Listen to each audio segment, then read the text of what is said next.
Hello दोस्तों, आज हम बात करेंगे क्यूबरनेट के आर्किटेक्ट के बारे में। क्यूबरनेट के आर्किटेक्ट के बारे में जैसे कि आपने इमेज में देख रहा होगा, एपीआई सर्वर है, कंट्रोल पैनल है, बकर नोड है। तो basically Kubernetes cluster equal to control panel plus worker node. तो work control panel is a mind. Control panel basically दिमाग होता है पूरे क्लस्टर का। तो कंट्रोल पैनल में कई सारे कंपोनेंट होते हैं, जैसे कि आपका क्यूब एपीआई सर्वर है। क्यूब एपीआई सर्वर सबसे इम्पोर्टेंट पार्ट होता है। इसके थ्रू सारी कम्युनिकेशन विद क्लस्टर के साथ होती है। जो भी आप कम्युनिकेशन करना चाह रहे हो और जो जो आप टास्क देना चाह रहे हो, जो रिक्वेस्ट दे रहे हो, आप जैसे कि किसी पॉड का स्टेटस देखना है, क्यूब सीटीएल पॉड स्टेटस ना डालोगे तो ये क्या करेगा, आपकी रिक्वेस्ट को वेरीफाई करेगा, फिर वेरीफाई करके डेटाबेस को भेजेगा। क्योंकि डेटाबेस के पास सारी इन्फॉर्मेशन होती है आपके नोट्स की, आपके पॉड्स की सारी इन्फॉर्मेशन होल्ड करता है। तो ये आपकी नोट फॉरवर्ड कर ईटीसीडी को, डेटाबेस का नाम बोलते हैं ईटीसीडी। तो ईटीसीडी बेसिकली डेटाबेस होता है जो भी सारे क्लस्टर की इन्फॉर्मेशन रखता है। तो हमारे दो टॉपिक और हो गए आर्किटेक्ट में, एक एपीआई सर्वर, ईटीसीडी। और ईटीसीडी में इतना ही मच मोर है। ठीक है, अभी आप इतना ही ध्यान रखो।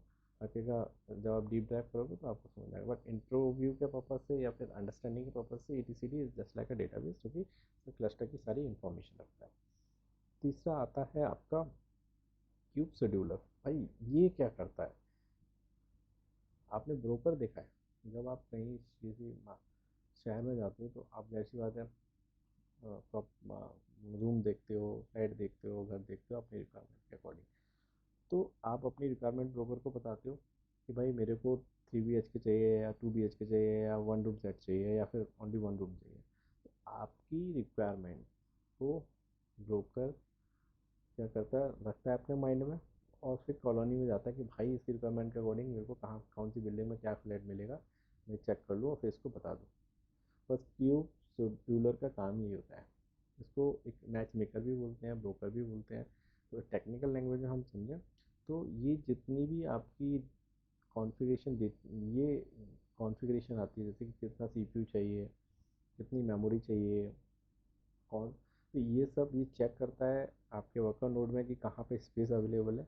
तो उस रिक्वेस्ट को ये वहाँ फुलफिल कर देता है। That's it. और कुछ काम नहीं होता क्यूब शेड्यूलर का। अब बात आती है क्यूब कंट्रोल मैनेजर। भाई ये होता है दरोगा टाइप में।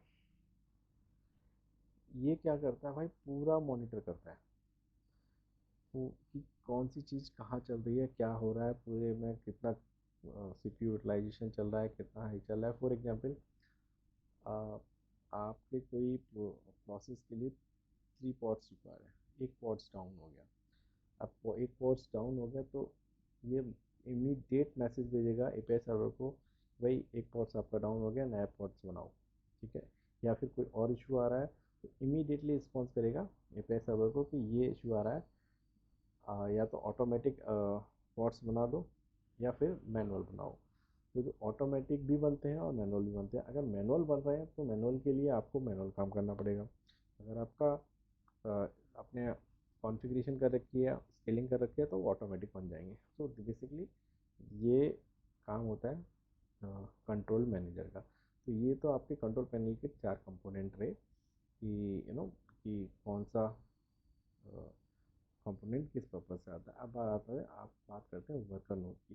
तो वर्कर नोड में भी क्यूबलेट कमांड होती है। क्यूबलेट क्या करता है, ये कनेक्ट करता है एपीआई एपीआई से।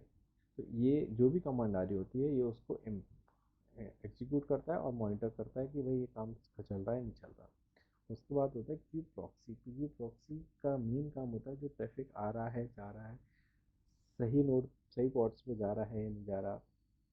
ये आईपी एड्रेस और रूट राउटिंग टेबल बनाता है फॉर ट्रैफिक के लिए, फॉर पर्टिकुलर आईपी एड्रेसेस के लिए, राउटिंग के लिए। बस इसका काम, क्यूब प्रॉक्सी का काम ये होता है। दूसरा आता है आपका कंटेनर रन टाइम। भाई कंटेनर रन टाइम एक जस्ट लाइक इंजन होता है।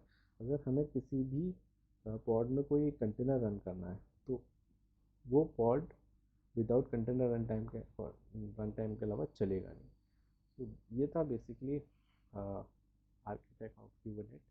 अगर आपको अच्छा लगा, समझ में आया हो, लाइक करें, सब्सक्राइब करें। और कोई क्वेश्चन फंक्शन है।